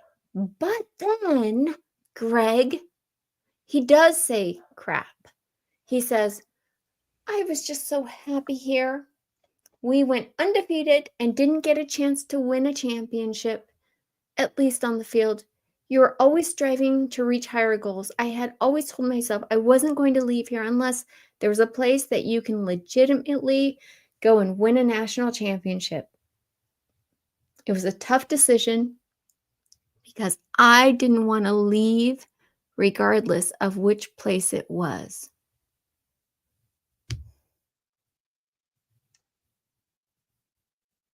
At the end of the day, do whatever makes you happy, Scott Frost. If Orlando is home to you, more power to you. It's a better fit, smaller spotlight, lesser competition because you're in the Big 12. You get Baylor and Oklahoma State. Now, I guess Colorado. But you don't go up against – you don't even have Texas and Oklahoma anymore. You don't have to worry about Ohio State or Michigan or Penn State. And you don't have to worry about a fan base that actually has expectations. So, namaste. Peace be with you and with your spirit. And may the force be with you, Scott Frost. I'm done. I hate to say it, Greg, but you're right. Why do you hate to say it? Like, why is me being because right I don't like the to absolute worst thing in the people. world that you could ever agree with? Be like, God damn, I hate that Greg, but he's right. Because I always feel like there's always hope for people. There is no hope. Fuck everything. Go Big Red. Yeah, well, that sucks. You know what? Okay, here's another thing for us to chew on. You've seen Scott Frost. He's very pale, freckly, and to be out in the sun all the time down there in Florida is not good for your skin, and it will age him prematurely. What if he's got like SPF 70, SPF 100? Yeah, you live in the sun there. Okay. Well, again, that's a choice. You actually realize that, you went to a tropical locale recently and you got burnt. That's what happens. Not really. Your feet and your shoulders got burnt, you said. No, not my shoulders. My shoulders are fine. I can reach my shoulders with sunscreen. Was it I your couldn't reach nose? my feet. I was just being lazy. I forget what you said. I don't want to say where I got sunburned. Oh. I'm embarrassed. No, never mind. Not there. Those bits were covered. Nobody wants to know. Yeah, Kaylee says, wait a minute, aren't you in Arizona? Don't they have the sun there? Oh, yeah, which is fine for me, not for Greg. What? I'm in Illinois. We have the sun here. But, it's fine. But you're talking about Scott Frost in Orlando. Yeah. Okay. So can we move on from Scott Frost? Yeah. I don't want anybody to think about this too much, but Josh says, Excuse me a moment. Greg's tank got burnt. And I just want you all to think about what position I'd have to be in and for the extended amount of time. That doesn't sound like fun, and that doesn't sound like I've got the flexibility to pull that one off. But thank you, Josh, for having such high thoughts of me. But saucy nugs. No, I'll be honest with you. All right, I'm gonna say a little secret. Minnie's not here. The one day that I was down at the beach, sunscreen everywhere, being very diligent, but like right in my belly button area, I didn't get in, so my belly button got burnt. Very embarrassed by this revelation. So I can't believe I just explained that in detail to the internet. That's what happens when Minnie leaves.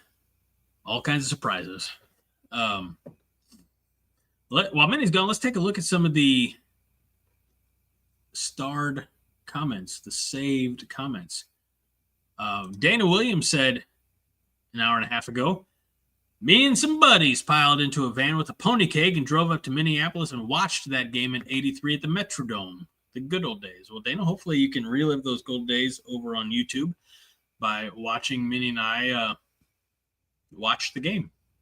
Can't show you the video, can't show you the audio, but you can follow along with all the action over on YouTube. So Dana was at that game, Minnie, and a pony keg. The 80s were such a different time. Couldn't really get away with a pony keg in the vehicle now, could you? That'd be interesting. I think you can. You just Okay. have to hide it. I got Fred. My burnt navel. Nightmare fuel. You're welcome, Fred. I don't know what I walked into. Think about that. Husker Chuck with a baseball update. This is our non-football portion of the show. This is the section. This is it here. This is the 10 seconds that it takes me to read this comment. Baseball came back from an 8-0 deficit to win today. Currently in 8th place. So that was against Purdue. Purdue did Purdue likes to fuck around with Nebraska baseball. A couple of years ago, there was Tarpgate, and then there was the threat of rain, so they are delaying and rescheduling games. So, yeah. All right, let's see. Other starred comments. Minnie, did we have anything else? The only thing we have is another whole segment. I mean, I don't know. I shouldn't have left it for the end because it's a big deal. Do you want to save that for next week? I think so. Yeah. We're going to save that for next week. And here's what we're going to share with you, Holger Maniacs. Not jack shit. Not going to tell you what it is. We're just going to save it for next week. Buckle up, fuckers. Gosh, Greg. Okay. It's the beer. I blame the beer. Brings out my inner John. What does this mean? Come on, Minnie from Pitt. Greg is a semi-devastated catch, right? What does that mean? You're devastated? It's Pitt. Normally, I can translate for him pretty well. Justin Rogers says, "What if next week never comes? Then we won't have to talk about this. Would you know how much I love her?" That's a Garth Brooks song, right? What if tomorrow never comes? Mm-hmm. Yeah. Fred says, Minnie subtly saying no women would have Greg. You guys, you realize poor Greg. We don't want to talk about things like that. Greg, hey, it's okay. Hey. Don't cry. Don't cry. I'm not going to. Who, me? I'm not going to. No, it's like I told my boss. So I'm in a sales-based career. And in the interview process, my boss says, "Hey, in this job, you have to be okay hearing the word no." And I'm like, I went through high school with this face. I've heard no plenty. So, all right. Justin Rogers says you could do 1 or 2 5 to 10 minute videos to do all the muscle. Justin, we gotta work on your miscellaneous updates. Call it around the Husker universe. Yeah, we could do a couple of if we're gonna keep 5 Heart purely football / volleyball, because if you can't talk about Harper Murray every week, I don't know what this show is going to become. Then yeah, we could do some brief videos throughout the week with Husker news. We'll see what the schedules allow, because Minnie's got a life and I've got a job, and you all know this because sometimes I'm late because of work. So we'll see what we can do. That's not a bad idea though, Justin. And Justin, if you become I don't even know. I'm trying to figure out Pitt's comments here, but he says he'd ruin you. I'm so scared to ask that question. All right. Fred's going to buy the Secure Your Balls shirt for that very reason. an oversized pajama shirt, night shirt. I honestly think I have one, but I'm not wearing it to bed ever. I mean, I can't think of a better place to wear it, if I'm being honest. And that's as far as I'm going to go into that conversation. Blake says, Taylor Swift better not put any dark magic on Cincinnati. Can't lose that one. Yeah. I agree. Although I don't believe Taylor Swift is a practicer of the Wiccan arts, we can't be too sure. From what it sounds like, Blake, is that if Cincinnati wins, you're advocating for us burning Taylor Swift at the stake. I don't know if I can get behind that. You know, for legal purposes, I have to say that.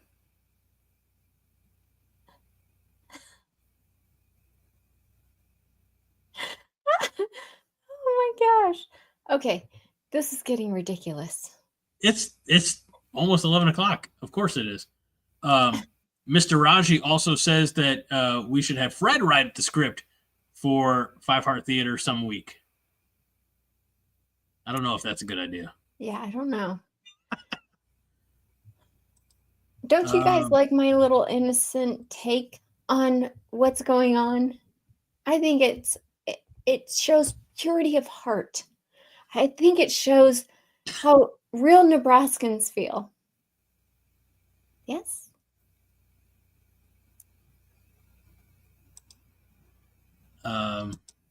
Husker Chuck says it's the loopy hour. Not wrong. Thank you. Fred Sacco says dark magic is Elijah Pritchett's nickname. That's not nice. Fred's going to wear his 2XL shirt as a dress with the title belt around it to show off his figure. I say this with love, Fred. You might want to bump up from that 2X.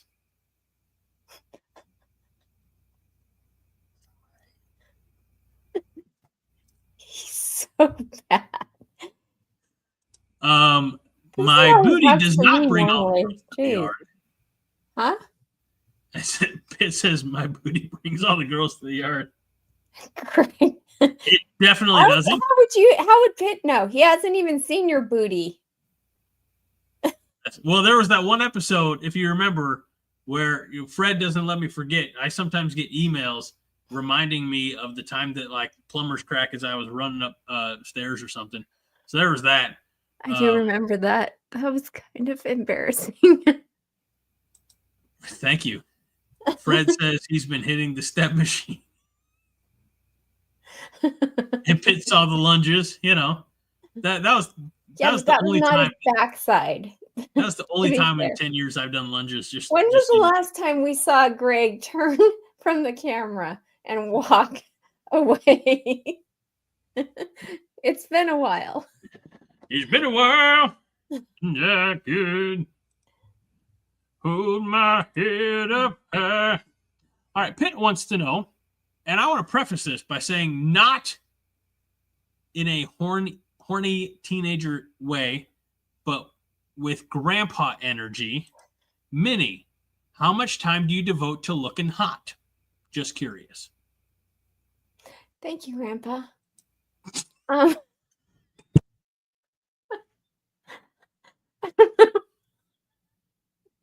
He's gone. Well, the thing is tonight was an 80s theme. You missed that, Pitt, because you were late. We had Greg and I watched 1983 Huskers versus Minnesota. And then we had this great idea that we're going to do this Five Heart Theater from 1983 fans to present day, and we did time travel.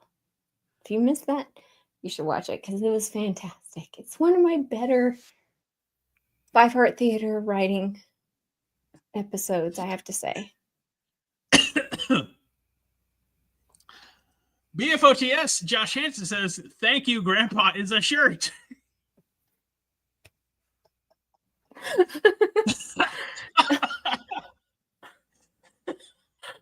Can't.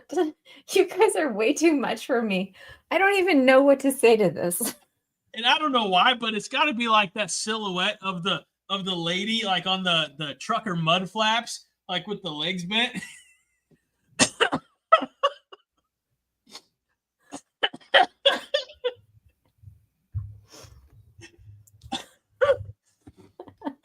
I don't even know what that means. Thank you, Grandpa. John's gonna get a very confusing message on Slack tonight. Be like, new shirt idea, trucker mud flap silhouette says thank you, Grandpa. Don't ask questions, make it happen.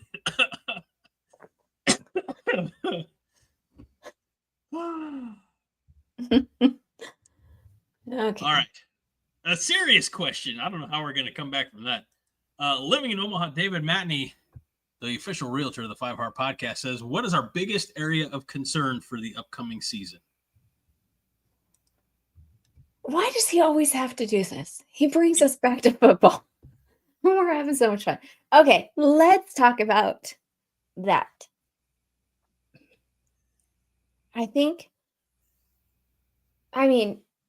Husker Chuck, he was on the other night on Monday Night Therapy, and he goes, don't you think it's a little odd that we have all these new coaches and nobody seems to be concerned? He goes, it's just something I've noticed. And I'm like, oh my gosh, he's right. But we're not concerned. We're not concerned about that. We're concerned about the depth that we have at running back, because the last time I checked, we have Emmett Johnson, Mekhi Nelson, Quentin Ives, and then we got one of our defensive guys to change positions, Vincent Genatone.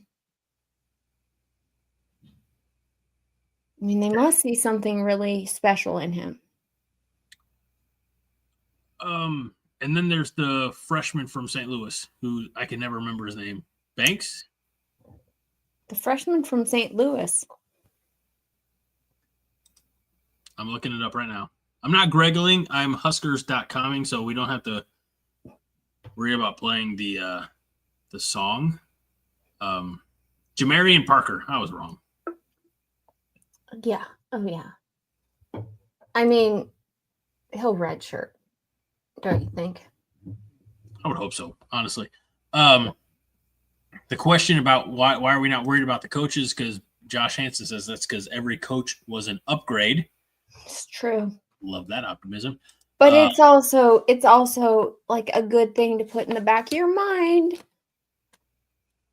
Yeah. Fred says, Matney bringing us back to reality. The answer is the quarterback. You know that only one of us is going to appreciate that answer, Fred. Josh says the biggest area of concern are wins. Yeah, we need more. Yeah.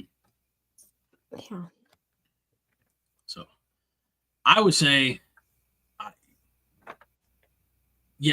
tend to agree with you. Just tested depth at the running back position. I think our wide receivers are going to be okay. And I think our running backs are going to get there. Hopefully. I've never cared for the idea of running back by committee. Like, I think you need to have a guy that you can count on to get 4 to 5 yards every time he touches the ball. And obviously you're going to have, times he stopped at the line of scrimmage, or times maybe he's even tackled for a loss. But I think Emmett Johnson provides that, and the fact that he's able, we saw a little bit late last year that he's able to, catch a little bit out of the backfield, catch some passes out of the backfield. And I still think, as good as he is, we do need that home run threat. As we were watching that 83 game, the number of big plays, that went for 30 plus yards in that game, and the number of them that were for touchdowns, we don't have really a home run threat in the running back room. And can I say something here? Please. It's an interruption. Sorry. Oh, that's fine. But It has to do with what you're talking about, Greg. I saw in 1983 all these guys running like this. They have their football, right? And they have their arm out like this. And they're just pushing guys down as they're running by. I mean, guys are just like missing tackles as they're running, and they're getting like pushed to the ground. And I'm like, I don't see that. Remember we were talking about this when we watched the game? I call it the forearm shift. It's like you push these guys down. Why aren't we seeing that? I think, part of it is, we were watching a team dominate another team. Like Minnesota was overmatched in that game. There's a lot more parity in college football now. And the game is just different. I mentioned, on that show, offensive linemen are built differently now than they were 42 years ago. They were built for speed and power. Now they're built for bulk. Our offensive linemen in that game, that I watched once, and so I'm obviously an expert. They were built to, get the defenders on the heels of their feet, push them back, and then let the speed of the running backs or wing backs do the work. And they didn't have to worry as much about pass protection. And pass protection is a much, more important part of the game now. So I would say, it would be nice to see our ball carriers just, shoving defenders to the side. But to the modern athletes' credit, defenders are built differently now than they were back in the early 80s. I also saw a ton more blocking just from other guys on offense. A ton. Like, there's no way that they could get so far downfield without all that blocking. And I mean, take it from me, being a newbie. Call me a newbie. Okay, newbie. I've only been a fan for the last decade-ish. I've never seen things like this. So watching that game, I'm like, are these moves legal? I'm wondering, why aren't we doing this? That's a fun. It was fun to watch the game and be like, I remember what football was like that. That was a lot of contact at times. So, a couple other things that a couple of our Holger maniacs agree on. Josh says the defensive line stepping up to fill the big two losses, and Carl says the second biggest concerns are D-line pressure.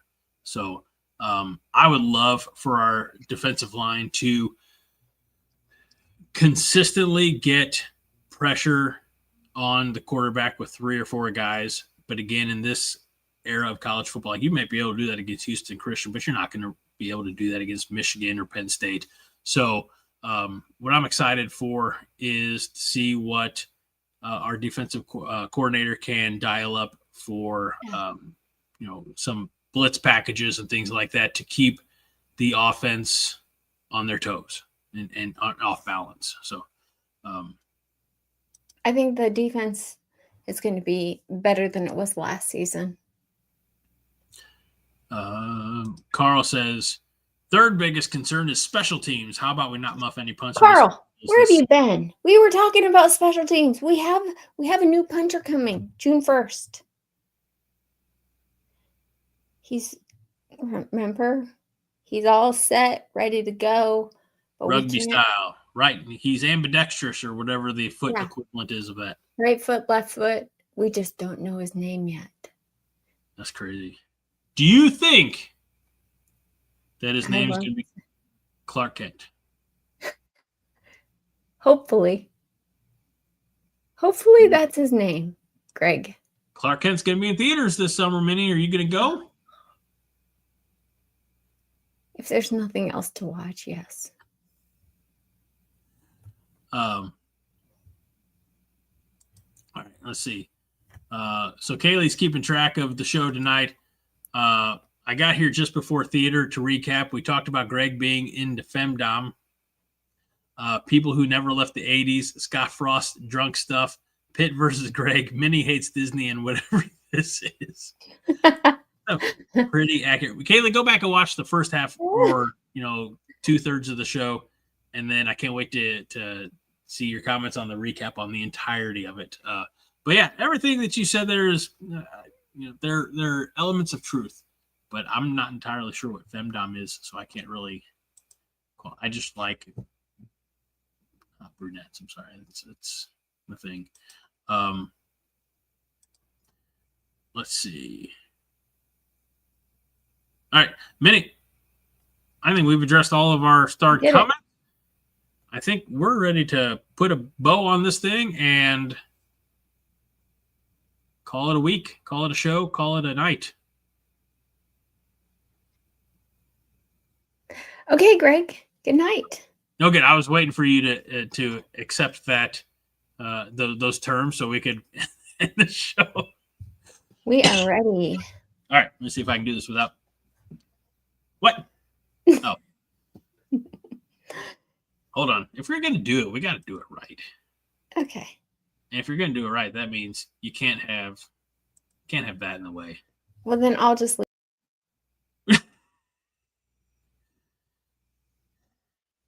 That show's not going to end because I'm just going to stare for a few minutes. So, well, that's all you get, Greg. All right, let's finish. Honestly, that's all I or anybody else needs. Real. Oh, sorry. I ain't okay till you tell us that you're okay and adjusting to living on Mars. Yeah, I'm good. I'm good, Pitt, and I appreciate you. Thanks for giving a shit, man. Sincerely. He's okay because I check in on him. He'll be fine. I'll send out SOS signals if he needs help. And so will best friend of the show, Josh Hansen. That's right.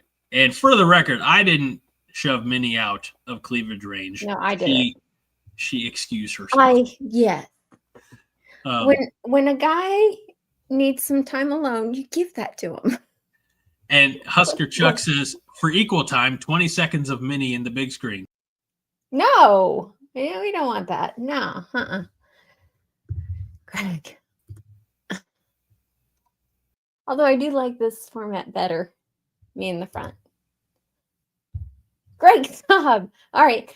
And for all of us here at Coronation, because I'm going to close this if you're not here.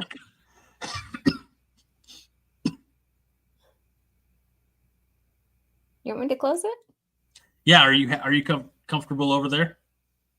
This is my favorite spot. Oh, okay. All right. Yeah. Well, everybody, that'll do it for this episode of the 5 Heart Podcast. I had a lot of fun. Minnie, did you have a good time tonight? Greg, I had a great time. Thank you. We hope that all of you are agreeing in unison that tonight was a fantastic episode, and we look forward to seeing you all again right here next week, 9 o'clock Central on YouTube, Facebook, and X. Make sure you check out Coronation, and if you find yourselves feeling so generous and so kind-hearted, maybe find Coronation on your favorite podcast app and give us a 5-star rate if you think we've earned it, and leave a review, some nice words. And we appreciate that as well. So for my very good friend and co-host, Minnie Hunt, I'm another co-host. I'm not just a host anymore. I'm a co-host. Somehow I got demoted. Whatever. Greg Mahochko. This is the 5 Heart Podcast. We remind you each and every week that 5 Heart is all the heart you need. I got to look this way now. Minnie? I know. So weird. Do I have to look this way? Yep. Oh. Go Big Red.